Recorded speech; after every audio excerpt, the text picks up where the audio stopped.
Good morning class. आज हम लोग जानेंगे इतिहास के बारे में, और इतिहास के उस कालखंड से शुरू करेंगे ना जिसके बारे में हमें नहीं बताया जाता है, और नहीं बताने के कारण ही ये इतिहास नामक इतनी अच्छी सब्जेक्ट हमें बोरिंग और टफ लगने लगती है। तो आइए जानते हैं उस कालखंड से जिस कालखंड में मानव ने सबसे पहले धरती पर पैर रखा था, और ये भी जानेंगे कि सबसे पहले कहाँ पर मानव उतरे थे। साथ में ही आज भारत की 56% जनसंख्या जो है वो कृषि पर निर्भर करती है। तो ये कृषि की शुरुआत क्यों की गई थी? कहा जाता है कि आवश्यकता आविष्कार की जननी है। जब जब आवश्यकता पड़ी है आविष्कार हो गई है। आप किसी भी चीज़ को एग्जाम्पल में उठाकर देख सकते हैं। तो इतिहास की शुरुआत करने से पहले हम लोग ये जान लेते हैं कि इतिहास कहा किसे जाता है। तो अतीत के जितने भी महत्वपूर्ण घटनाएं हैं उन्हीं का अध्ययन इतिहास कहलाता है। अगर आप ऐसे नहीं समझे तो दूसरी भाषा में समझिए। जितने भी बीते हुए समय है ना, उसमें कुछ अच्छे काम हुए होंगे और कुछ बुरे काम हुए होंगे। तो इन्हीं अच्छे और बुरे कामों का अध्ययन इतिहास कहलाता है। इतिहास के जनक हेरोडोटस को कहा जाता है। अब ये इतिहास हमें बेहतरीन ढंग से समझ में आए, घोर मट्ठा ना हो, कहीं बाउंस ना मार दे, बगल से ना निकल जाए, इसके लिए हम लोग इसे 3 भागों में डिवाइड कर देते हैं अपनी सुविधा के लिए, अपनी आसानी के लिए, ताकि खिचड़ी ना बने। तो इसको हम लोग 3 भागों में डिवाइड कर देते हैं। पहला को कहा जाता है प्रागैतिहासिक काल, जिसको अंग्रेजी में हम लोग प्री हिस्टोरिकल टाइम पीरियड कहते हैं। दूसरा को कहा जाता है आधे ऐतिहासिक काल, जिसको अंग्रेजी में हम लोग प्रोटो हिस्टोरिकल टाइम पीरियड कहते हैं। और तीसरा होता है ऐतिहासिक कालखंड, जिसको हम लोग अंग्रेजी में हिस्टोरिकल टाइम पीरियड कहते हैं। अब देखेंगे पुरातात्विक अवशेष के आधार पर। तो पुरातात्विक अवशेष हर जगह से मिले हैं। प्राग ऐतिहासिक काल से भी पुरातात्विक अवशेष मिले हैं हमें, आधे ऐतिहासिक काल से भी पुरातात्विक अवशेष मिले हैं, और ऐतिहासिक काल से भी पुरातात्विक अवशेष मिले हैं। पुरातात्विक अवशेष कहने का अर्थ ये होता है, अगर आप नहीं जानते हैं तो आपकी जानकारी के लिए मैं बता दूं, जब जमीन की खुदाई होती है ना, तो जमीन की खुदाई के दौरान जितने भी पुराने सामान मिलते हैं उन्हीं को पुरातात्विक अवशेष कहा जाता है। और अजब तो तब हो जाता है ना जब पुरातात्विक अवशेष हमारे बिहार में खोजा जाता है। जब हमारे बिहार में जमीन की खुदाई की जाती है ना, तो कुछ अलग ही प्रकार का पुरातात्विक अवशेष बाहर निकलने को देखने को मिलता है हमें। वो आप पीछे देख सकते हैं स्क्रीन पर। चलिए मजाक से हटकर, नहीं तो कॉपीराइट आ जाएगा। अब हम लोग लिखित आधार पर देख लेते हैं। तो लिखित आधार पर आप देखिएगा ना, तो प्राग ऐतिहासिक काल के लोग एकदम साफे बुर्बक थे। उघारे नंगा घूमने वाला आदमी लिखना पढ़ना जानेगा जी? प्राग ऐतिहासिक काल के लोग लिखना पढ़ना नहीं जानते थे, साफ अनपढ़ थे वो लोग। आधे ऐतिहासिक काल के लोग ऐसा न लिख के गए जे पढ़ले नहीं गया। ये पढ़ना केवल वही लोग जानते थे। जैसे अभी डॉक्टर भी लिखता है ना, तो मेडिकल शॉप वाला पढ़ लेता है, लेकिन उस समय के लोगों ने क्या लिखा ये पढ़ना केवल वही लोग जानते थे। उन्हीं के साथ चला गया ये सब, जिसके बारे में हमें कोई लिखित विवरण ही उद्धृत नहीं हुआ, लिखित विवरण सामने अवे नहीं किया। ऐतिहासिक कालखंड में देखिएगा ना, तो वहाँ से लिखल भी मिला और पढ़ा भी गया, और इतना विस्तार पूर्वक पढ़ा गया ना उसमें घुस घुस कर कि अकबर बाबर सब निकलने लगा। और यही के वजह से ऐतिहासिक काल जो है वो बहुत लंबा हो चुका है। 6 महीने इसको पढ़ने में लगता है, वरना अकबर बाबर ये सब कोने डेगची का मसला था जी। तुरंत इस सब को हम लोग निपटा देंगे अभी भी। तो ऐतिहासिक काल को ना हम लोग बेहतरीन ढंग से अच्छे से समझने के लिए, खिचड़ी ना बने इसके लिए, इसको कई भागों में डिवाइड कर देते हैं। जैसे देखिए ना, प्राचीन इतिहास, जिसमें लगभग 2000 सालों की घटनाओं का अध्ययन करते हैं हम लोग। उसके बाद देखिएगा तो मध्यकालीन इतिहास, जिसमें लगभग 600 सालों की घटनाओं का अध्ययन करते हैं। और आधुनिक इतिहास में ना, जब अंग्रेजवा से भारत आया था, यहाँ पर कब्जिया लिया था, तो उस समय की घटनाओं का अध्ययन करते हैं कि वो सब यहाँ पर क्या क्या कर्म और क्या क्या कांड किया था, क्या अच्छे काम थे और क्या बुरे काम थे, उसको ये सब हम लोग आधुनिक इतिहास में निपटा चुके होंगे। आगे देखेंगे आधुनिक इतिहास के बाद तो नेहरू कालखंड आ जाती है। नेहरू कालखंड में आज़ादी के बाद के समय का अध्ययन किया जाता है। आज़ादी के बाद का समय जो है ना, जब नेहरू जी थे, पंडित जवाहरलाल नेहरू, तो ये सब उतना इम्पोर्टेंट भी नहीं है। ये सब छोड़ भी देंगे तो कोई बड़ी हर्जी नहीं हो जाएगी, लेकिन हम लोग छोड़ेंगे नहीं, सबको एक साथ लेकर चलेंगे। इसके नेक्स्ट में देखेंगे ना, तो विश्व इतिहास आती है। जब प्रथम विश्व युद्ध, द्वितीय विश्व युद्ध हुआ था, क्यों हुआ था, कब से लेकर कब तक चला था, अमेरिका ने कैसे धो डाला था जापान को सरफेक्सल लगाकर। उसके बाद हम लोग ये भी देखेंगे इटली के एकीकरण, जर्मनी के एकीकरण, बोल्शेविक की क्रांति, बहुत सारी चीज़ों को देखेंगे बिल्कुल आसान शब्दों में। तो आइए लौट कर चलते हैं पुनः प्राग ऐतिहासिक काल में, क्योंकि अभी हम लोगों को वहीं पर रहना है। उसी में एक कुआं है जिसको हम लोग एकदम अच्छे से खंगा लेंगे। तो देखिए, प्राग ऐतिहासिक काल को ना पत्थरों का युग कहा जाता था। प्राग ऐतिहासिक काल को ना पाषाण युग भी कहा जाता है। पाषाण का अर्थ होता है कि पत्थर, पत्थरों के काल भी कहा जाता है। तो रीजन बताइए ना कि क्यों कहा जाता है, रटा क्या रहे हैं, साफ साफ बताइए।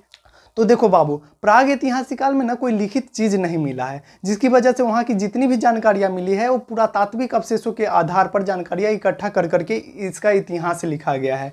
उस समय की जो जानकारियाँ मिली है ना, उसका मुख्य स्रोत पत्थर ही है। जब जमीन की खुदाई हो रही थी ना, तो नीचे से पत्थर निकल रहे थे, तो लोगों ने समझा कि उस समय में आखेट किया जाता था। आखेट करने का मतलब होता है कि शिकार करते थे वे लोग, और शिकार करने के लिए ना तोप, गोली, बंदूक, बारूद नहीं हुआ करते थे। उस समय पत्थरों से ही शिकार करना होता था जानवरों का। और इस समय की जानकारियां का जो मुख्य स्रोत है ना, वो पत्थर ही है। इसीलिए प्रागैतिहासिक काल को पत्थरों का युग अर्थात पाषाण काल कहा गया। पाषाण का अर्थ पत्थर ही होता है। अब आप देखिएगा ना, प्रागैतिहासिक काल को हम लोग कई भागों में डिवाइड कर देते हैं, 4 भागों में डिवाइड कर देते हैं। जैसे आप दिन को ही देख लीजिए ना, एक नॉर्मली दिन लीजिएगा ना, तो उसी को हम लोग 4 भागों में डिवाइड कर देते हैं। जैसे सुबह के समय में गुड मॉर्निंग बोलते हैं, दोपहर के समय में गुड आफ्टरनून बोलते हैं, और शाम के समय में गुड इवनिंग बोलते हैं, और रात को सोने के समय में गुड नाइट बोलते हैं। तो पूरा पाषाण काल तो उतना, जैसे पूरा पाषाण काल तो उतना लंबा था, तो इसको हम लोग कैसे छोड़ दें। तो पाषाण काल को हम लोगों ने 4 भागों में डिवाइड कर दिया। पहला हो गया पूरा पाषाण काल, दूसरा हो गया मध्य पाषाण काल, तीसरा हो गया नव पाषाण काल, और चौथा हो गया उत्तर पाषाण काल। पहला पूरा पाषाण काल ना 25 लाख ईसा पूर्व से लेकर 12,000 ईसा पूर्व तक चला था। अच्छा, इतना लंबा जीवन काल चला था नहीं, इसमें बहुत दिन तक आदमी बुर्बक ही रह गए थे।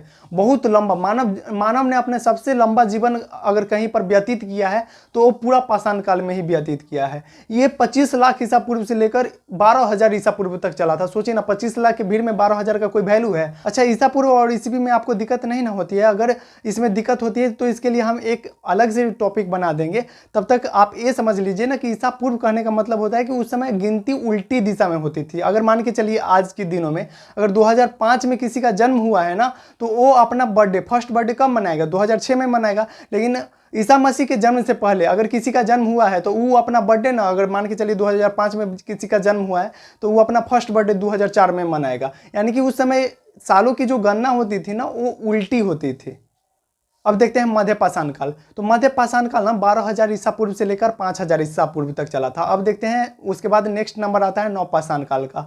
तो नव पाषाण काल 5,000 ईसा पूर्व से लेकर 3,000 ईसा पूर्व तक चला था। नव मतलब क्या? नया, नया वाला पाषाण काल। जो बाद में आएगा वही ना नया होगा सबसे। उसके बाद देखते हैं जब पाषाण काल खत्म होने वाली थी ना, नव पाषाण काल खत्म होने की कगार पर थी, तो उसमें उत्तर जोड़ दिया गया, तो उत्तर पाषाण काल हो गया। इतिहास कहता है कि जब कोई कालखंड खत्म होने वाली रहती है तो उसमें आप उत्तर जोड़ दीजिए, ताकि पता चलेगी हमको पता चल पाएगी कि वो कालखंड अब समाप्त होने वाली है। जैसे देखिए ना, वैदिक काल जब खत्म होने की कगार पर आए तो उसमें उत्तर जोड़ के उत्तर वैदिक काल कर दिया गया। तो हम लोग सबसे पहले पूरा पाषाण काल के मानव की जीवनी को देखते हैं। तो पूरा पाषाण काल के जो लोग थे ना, वो साफे बुर्बक, अनपढ़, गवार थे, उघारे नंगे घूमते थे।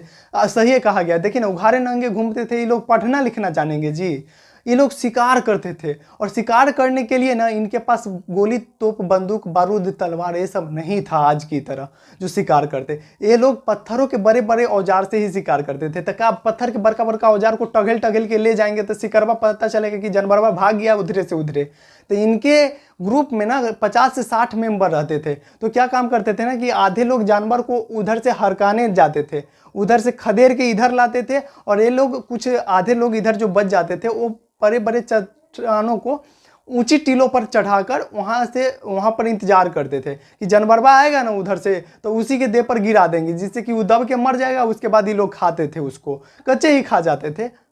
अब देखिए आगे, उस समय के लोग जो थे ना, वो खाना बदोश थे। खाना बदोश कहने का अर्थ होता है ना कि सिर्फ जीवन का एक लक्ष्य खाना खाना। अगर आप जानवर को देखिएगा ना, तो उसका जीवन का एक ही लक्ष्य है। अगर 2 टाइम का जानवर को खाना दे दीजिएगा ना, तो एकदम खुशी खुशी कहीं पर भी रह लेगा। तो इन लोगों का उस समय कोई लक्ष्य नहीं था, केवल पेट भरना लक्ष्य था। जैसे आजकल हम लोगों के पास लक्ष्य है ना, किसी के पास बिजनेस करना है, तो किसी को जॉब लेना है, तो किसी को पापा के काम में सहयोग करना है, किसी को खेती बाड़ी करना है। ये सब हम लोगों के पास लक्ष्य है ना। तो उस समय के लोगों के पास कोई लक्ष्य वगैरह नहीं था। एकदम आज कहाँ शाम बीत रहा है, कल का सुबह कहाँ बीतेगा, इस सब का उनको कोई पता नहीं था। वो लोग एक जगह रहकर अस्थायी निवास नहीं करते थे।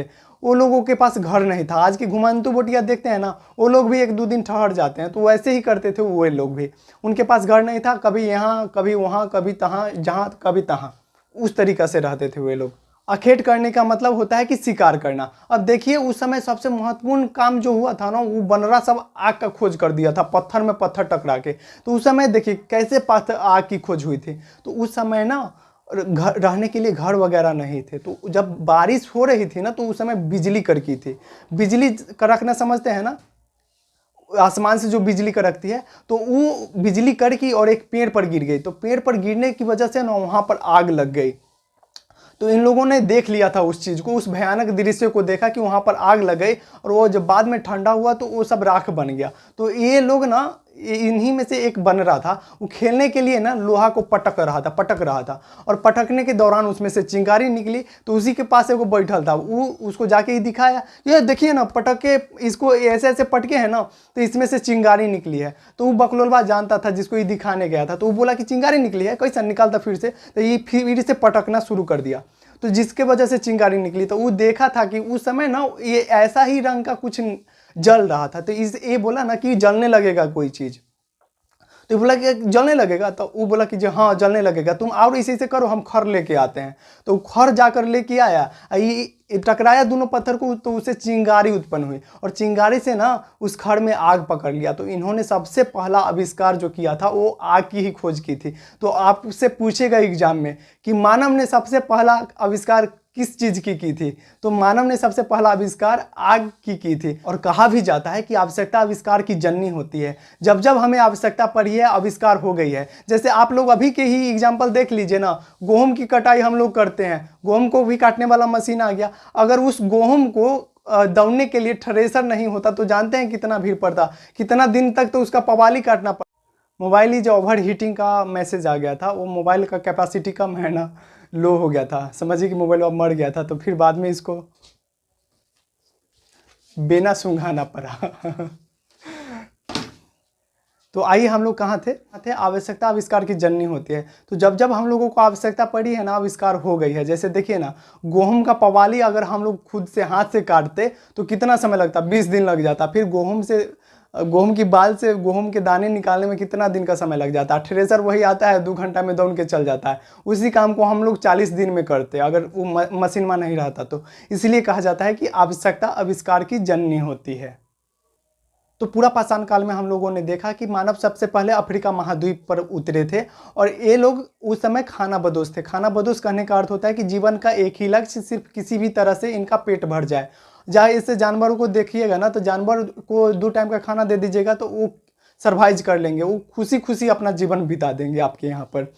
साथ ही ये लोग पत्थरों के औजारों का प्रयोग करते थे।